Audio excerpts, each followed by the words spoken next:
Judges, chapter 1. After the death of Joshua, the people of Israel inquired of the Lord, "Who shall go up first for us against the Canaanites to fight against them?" The Lord said, "Judah shall go up. Behold, I have given the land into his hand." And Judah said to Simeon his brother, "Come up with me into the territory allotted to me, that we may fight against the Canaanites. And I likewise will go with you into the territory allotted to you." So Simeon went with him. Then Judah went up, and the Lord gave the Canaanites and the Perizzites into their hand, and they defeated 10,000 of them at Bezek. They found Adoni-Bezek at Bezek, and fought against him, and defeated the Canaanites and the Perizzites. Adoni-Bezek fled, but they pursued him and caught him, and cut off his thumbs and his big toes. And Adoni-Bezek said, 70 kings with their thumbs and their big toes cut off used to pick up scraps under my table. As I have done, so God has repaid me. And they brought him to Jerusalem, and he died there. And the men of Judah fought against Jerusalem, and captured it, and struck it with the edge of the sword, and set the city on fire.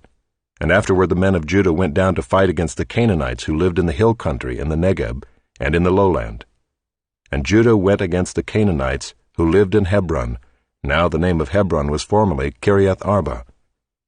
And they defeated Sheshai, and Ahiman, and Talmai. From there they went against the inhabitants of Debir. The name of Debir was formerly Kiriath-Sepher. And Caleb said, "He who attacks Kiriath-Sepher and captures it, I will give him Achsah my daughter for a wife." And Othniel the son of Kenaz, Caleb's younger brother, captured it. And he gave him Achsah his daughter for a wife. When she came to him, she urged him to ask her father for a field. And she dismounted from her donkey, and Caleb said to her, "What do you want?" She said to him, "Give me a blessing. Since you have set me in the land of the Negeb, give me also springs of water." And Caleb gave her the upper springs and the lower springs. And the descendants of the Kenite, Moses' father-in-law, went up with the people of Judah from the city of palms into the wilderness of Judah, which lies in the Negeb near Arad. And they went and settled with the people. And Judah went with Simeon his brother, and they defeated the Canaanites, who inhabited Zephath, and devoted it to destruction. So the name of the city was called Hormah. Judah also captured Gaza with its territory, and Ashkelon with its territory, and Ekron with its territory. And the Lord was with Judah, and he took possession of the hill country, but he could not drive out the inhabitants of the plain, because they had chariots of iron. And Hebron was given to Caleb, as Moses had said, and he drove out from it the 3 sons of Anak. But the people of Benjamin did not drive out the Jebusites who lived in Jerusalem, so the Jebusites have lived with the people of Benjamin in Jerusalem to this day. The house of Joseph also went up against Bethel, and the Lord was with them. And the house of Joseph scouted out Bethel. Now the name of the city was formerly Luz. And the spies saw a man coming out of the city, and they said to him, "Please show us the way into the city, and we will deal kindly with you." And he showed them the way into the city.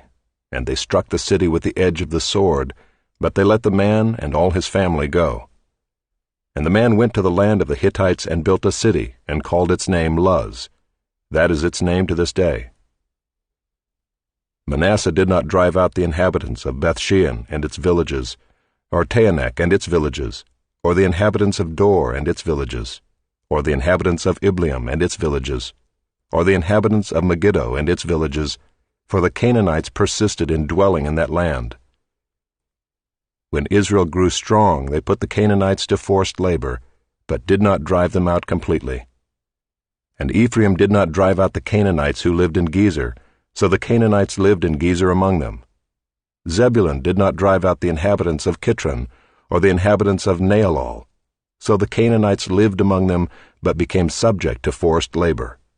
Asher did not drive out the inhabitants of Akko, or the inhabitants of Sidon, or of Olab, or of Akzib, or of Helba, or of Aphik, or of Rehob. So the Asherites lived among the Canaanites, the inhabitants of the land, for they did not drive them out.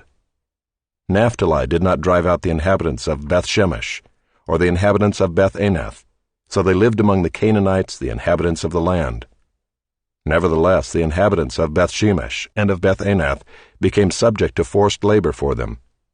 The Amorites pressed the people of Dan back into the hill country, for they did not allow them to come down to the plain.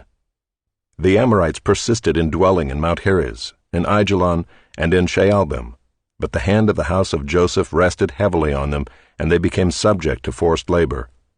And the border of the Amorites ran from the ascent of Akrabim, from Selah and upward,